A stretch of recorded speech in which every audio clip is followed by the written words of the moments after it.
right? It's like the Loch Ness Monster. But we'll see how it goes. What's real? The Loch Ness Monster, I assume. Yes. Yeah. I wish it was. That'd be cool. I wish there was a little magic in the world. That would. I feel like this 2025 got the potential to be a dark, dark year in human history. I wish we'd find Bigfoot or Nessie and just add a little magic back into the world. I think that's what we need. I think that would brighten everybody's day up. Which is the right trial to distract from, and they'll have UFOs again and all the other aliens and all the things. Did you ask which one's most likely to be alive, Taylor? Yes, of all those fantastical creatures, which ones do you think are the most likely to be real? Loch Ness Monster, 0% chance. It's a fucking lake. We would have found it. Unicorn. Dude, unicorn is way more believable than giraffe. So there's no... You know what? No one believes... No. If I told you that there was a horse with a 40-foot long neck that was spotted like a tiger, spotted like a Bengal, I don't know what's spotted, a jaguar, leopard, then you'd be like, that sounds like bullshit. A 40-foot tall jaguar with a neck and whatever. But a horse with a horn, like so many things have horns, that's totally reasonable. But they have them at the zoo. Unicorns? No, giraffes, right? I've met one. Just saying, if you had an open mind about this, and I was trying to convince you that one of these two creatures was real, I bet you buy unicorn over giraffe. And giraffes are like kind of, I guess it would be a duocorn because it has those two nubs on the top that it uses to smash into other giraffes, fuck them up. Horns. If you want and having an extra long neck does not seem like ultimately an adaptation or an evolutionary advantage. Having a horn seems useful, right? Mm-hmm. So yeah, you're right. From a I've never been outside before logic, I could see unicorn making more sense. But again, if we're talking about the likelihood that anything's real, no. But I mean, if you're imagine you're like a Celtish guy living in the year 65 up there in the British Isles, and someone describes to you, they have horses with horns. He'd be like, checks out. And he's like, also, they have horses with two little horns that are like bigger than you can imagine. And they smash powerful muscular necks into one another. You'd be like, fuck yourself. Yeah, right. Yeah. Taller than a house. I'm supposed to buy that. A horse taller than a house. It's mostly neck. It's ridiculous. Yeah. Absurd. Stop lying to me. Burn them alive or whatever they would do for. I think their eye nerves run all the way down and back up. I think I heard that. I don't know. Giraffes so you're saying you think we got a better chance of Bigfoot than Nessie? Yeah, so Nessie, no shot. It's just it's a big lake, but we'd find it in a fucking lake. It's a lock, first of all. Let's get that straight. They could have died. They could have. All those things could have died. All those things existed, but none of them exist anymore. Is the thing, because Loch Ness Monster, whatever they draw, looks just like a plesiosaur, which is a dinosaur that used to live. There's this thing called Mekele Mbembe in maybe the Amazon or something. It's the idea of this small, long neck dinosaur, kind of like Littlefoot from Land Before Time, that's been spotted there by tribespeople and spoken about for a long period of time. People go in there and they look for the supposed dinosaur that might still be in the jungle alive. And then the Gigantopithecus was the real life Bigfoot that lived like 15 or 25,000 years ago. Like our ancestors would have rubbed shoulders with this gigantic ape man, and it was huge. Like they found its teeth, so they go by that, And was that North America or Europe or where was it? I think it was definitely North America. I think that's all they found. Yeah. I mean, that could have been my friend from high school. That's also like right. we talked about this. Sometimes you gotta watch those dinosaur guys because they will bamboozle you into thinking something is sick when in reality they're like, hey, check out this image of this giant carnivore.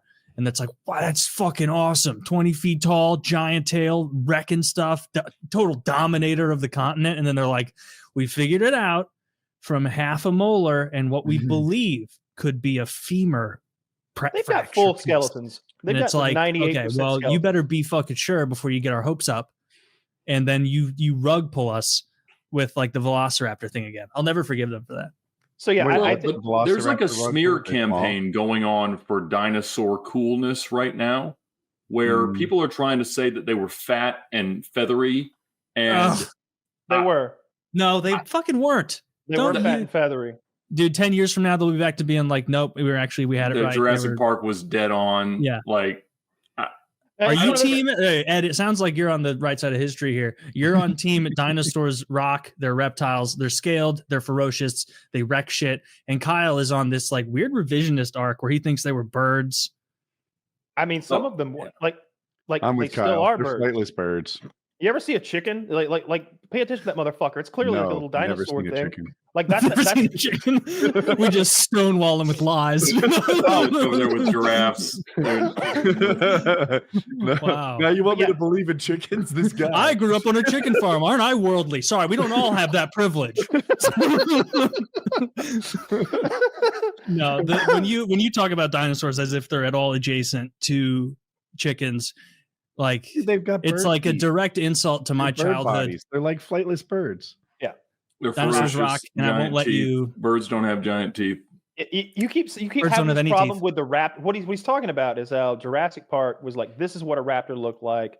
These are raptors, and it turned out that what scientists call raptors were a smaller dinosaur that was shaped like that, but it was a smaller, less scary dinosaur. But it's like there's a bunch of different dinosaurs called raptor. They just add a prefix onto it, right? There's like this kind of raptor and that kind. And there was like a bigger, scarier raptor that was just like the Jurassic Park fucking thing, the Utah raptor.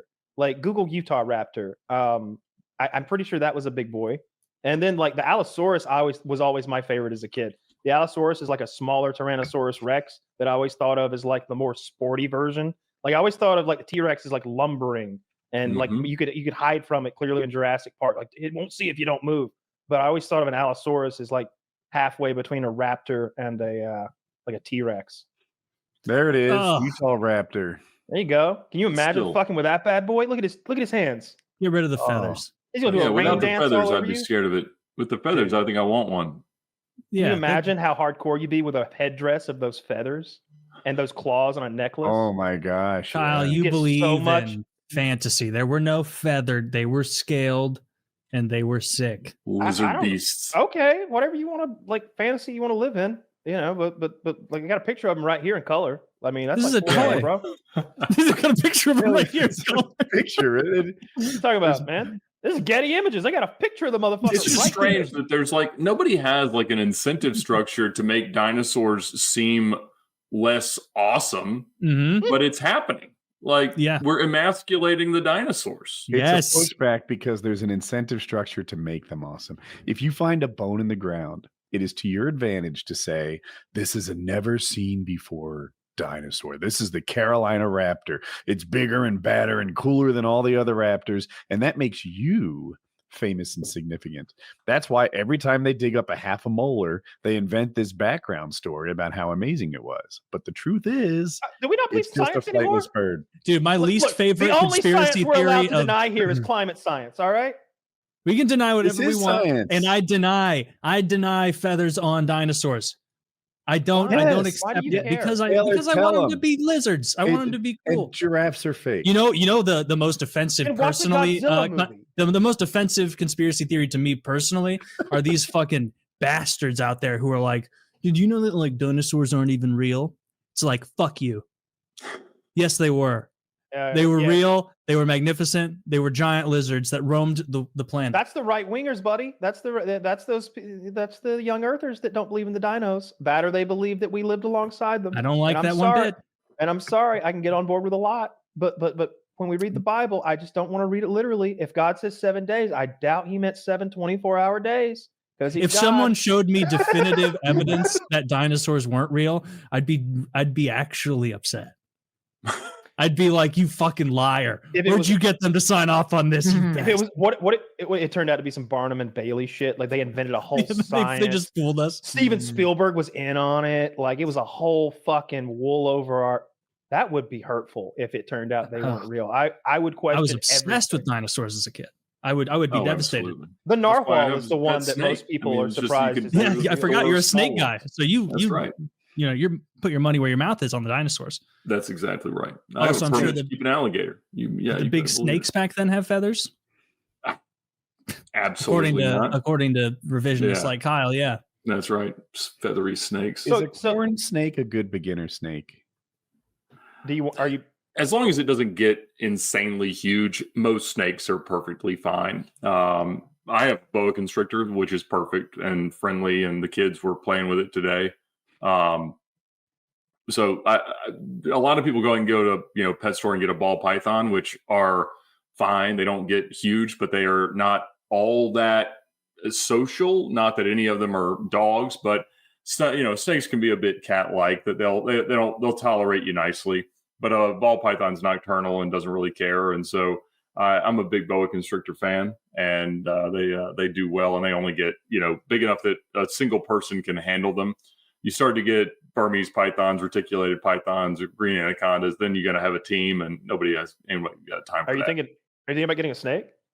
Oh, I've had a few. Yeah, ones. I think he was wondering why I asked the question if a corn snake was a good starter. I'm not that serious about it.